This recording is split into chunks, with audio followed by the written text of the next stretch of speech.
Hello guys, welcome back to my channel. শুটকি প্রেমীদের জন্য আজ কাতলা মাছের শুটকি দিয়ে মজাদার একটা রেসিপি শেয়ার করছি। প্রথমে মাছগুলোকে ভালো করে কেটে নিব। এখন শুটকি মাছগুলো 5 মিনিট বয়েল করে নিব। এবার বয়েল করা মাছগুলোকে ঢেলে ধুয়ে নিব ভালো করে।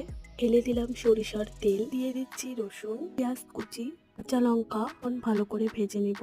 দিয়ে দিলাম টমেটো, লবণ, ধনিয়া গুঁড়ো, হলুদ গুঁড়ো, দিয়ে দিলাম আদা রসুন কাঁচা লঙ্কা বাটা। মশলাগুলোকে ভালো করে কষিয়ে নেব। এড করব শুকনো লঙ্কা গুঁড়ো। এখন ঢেলে দিব ধুয়ে রাখা শুটকি মাছগুলো, ভালো করে উল্টে পাল্টে নেব। ঢাকনা দিয়ে ঢেকে দিলাম 2 মিনিটের জন্য। ফিরে এলাম 2 মিনিট পর।